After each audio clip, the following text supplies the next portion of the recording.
This is a bumper sticker, I'm damn mad. I had one on my car, and maybe about 4 other cars had one.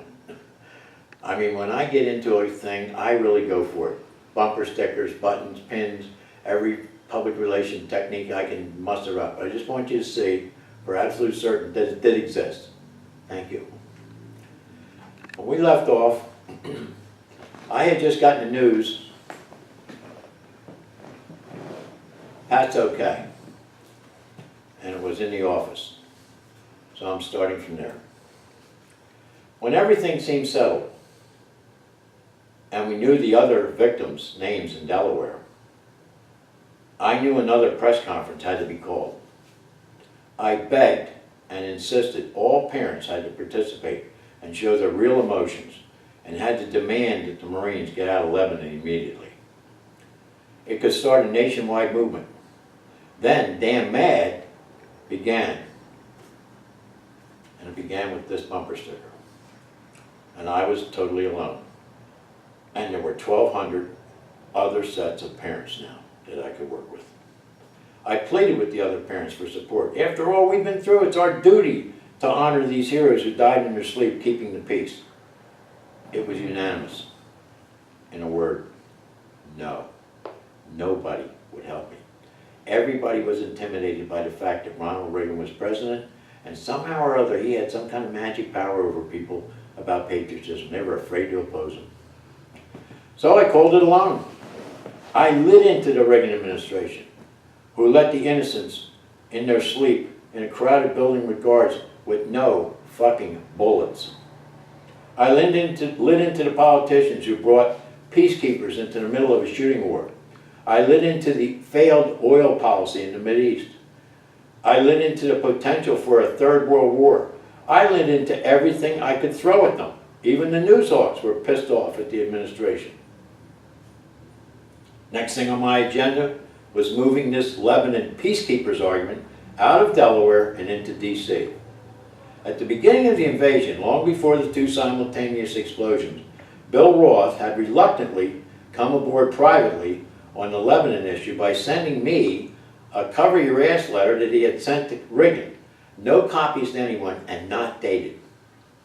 I made him go public with it without him even knowing it. After the explosion, Roth's aide sent me a copy in a form letter that they had sent to Reagan in 1982 and had gone completely unreported in the news media. It was a wimpy objection to the peacekeepers being in Lebanon. What he sent me was just a copy of the one he had sent to Reagan back in '82. It was addressed only to Reagan, with no copies to anyone, meekly protesting the plan to send Marine peacekeepers to Lebanon. This was Bill's, typical conservative cautiousness and smart political style. No public announcement. I'd seen that trick before. I personally took the letter, the cover-your-ass letter, and I took it to Bill Frank and the News Journal editors.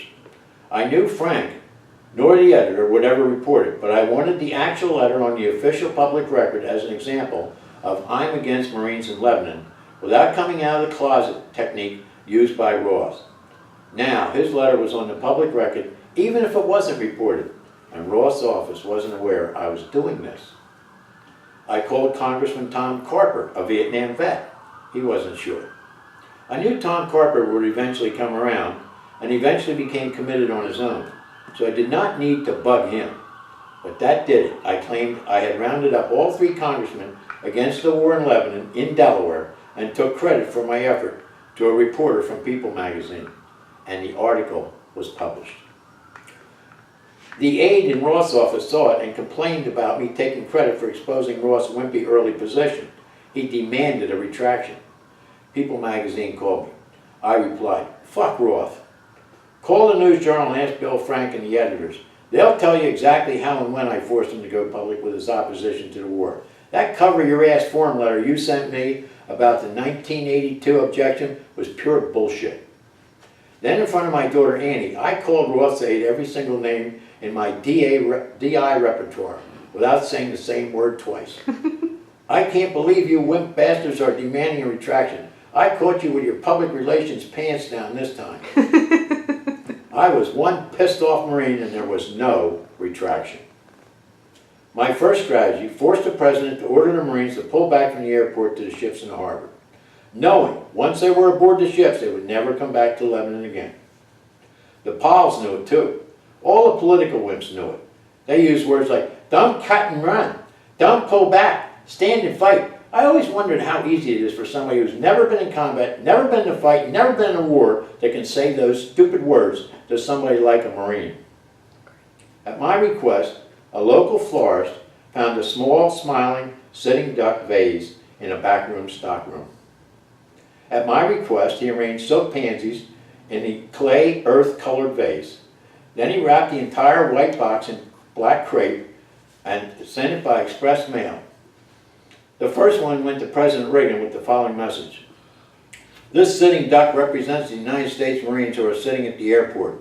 The pansies represent those who put them there. Signed, Thomas L. Little, Esquire, damn mad. No response. Then my ducks started flying to anyone and everyone in Congress or the administration who spoke the word peacekeeper in vain. Ducks were sent to Roth, Biden, Carper, and finally to the United States Senate entire Foreign Relations Committee. They got them as well as many other politicians who emerged as waffling wimps and deserving pansies. No response. A duck was sent to the Commandant of the Marine Corps. A duck was sent to anyone that looked or acted like they needed a prompt reminder of the failed sitting duck foreign policy and honoring the Marines who died in vain. All just to protect the American oil empire in the Mideast. No response. Finally, Senator Lowell Weiker's office called. What's the duck for? Aha, the first response, and I laid it on him. All newspaper articles generated about any of my activity were copied and sent to Pat in Lebanon in order to prepare him for the United States Marine PR onslaught. Pat's letters responded positively, never negatively, but I knew he was facing a tough uphill fight from his own buddies about his dad. Even his best buddy Bugsy was bugging him after the People magazine article. Your father is a wimp, a whiner, a communist, a traitor, a former Marine shitting on other Marines. We had a good laugh together over it when he visited us after their return. I took care of Bugsy all right. A grunt company commander appeared on network television. He was inspiring to watch. I was pleased Pat served with these type of warriors. Pleased there were real leaders in Lebanon. After reading the first People magazine article, the captain sent me an insulting personal letter. I wasn't offended. I expected his reaction. Then the invasion of Grenada news devastated absolutely everyone. It couldn't have been planned worse.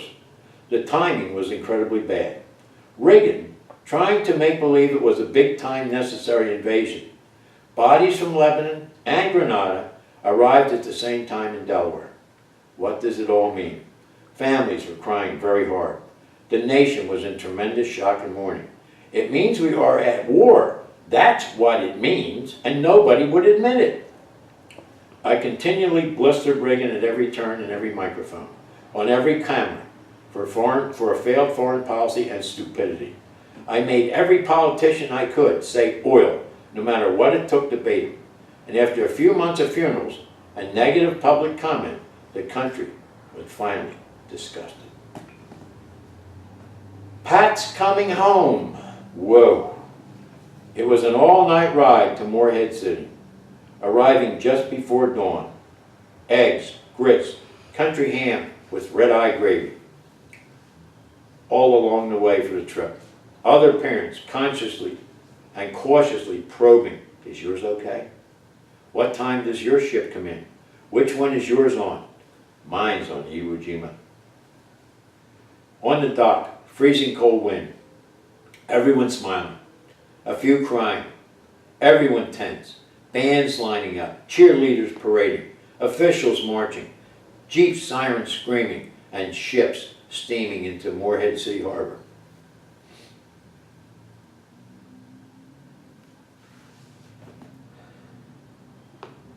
The embarkation point for the Marines at Camp Lejeune. I landed here myself in 1955. I hardly recognized the place. Reporters recognized the former DI from national news stories. We chatted. They took notes. Everyone picked up on the same line. I'm happy, but I feel so guilty because mine's alive. I feel so sad for all those who died, and their parents and their neighbors and all the people who will never care or ever remember. And then the Iwo Jima came around the corner and started steaming toward us. Parents straining, tears streaming on everyone. Parents pretending to recognize the faces through power glasses and cameras. There he is, there he is. Oh, that's not him. Oh, there he is. Must be the one behind him. There he is, there he is. All of us just full of hope. Attitudes change. War fever comes. Peace is at hand. Why does it feel so much like war? Bands strike up, the Marine Corps hymn, Semper Fidelis, God Bless America, you name it, they played it. The ramps lowered, each face a baby face, a battle-hardened veteran from the airport at Beirut, each a survivor. Thank God that didn't get the gold. Finally, there's Pat, screamed Kay. I was blinded by my own tears. I could not decide which Marine in full field pack to hug. I started hugging all of them. I dissolved into Pat's arms. Pat was embarrassed for me, looking at both ways quizzically, hugging me. It's okay, Dad. You'll be okay. It's okay, Dad. I'm okay. They reassembled in platoon formation for a long haul back to Camp Lejeune. After a 60-mile parade of 6-bys and cars through yellow ribbons, more hugging and crying. Finally, after everyone dropped their packs and settled down, we turned to questions, chatter, introductions. Want a Coke, Dad? Said Pat. The captain who wrote me the letter approached me. I recognized him from TV and his picture in People magazine. I put out my hand. I politely introduced myself. And I explained how proud I was to have my son serve with such a man.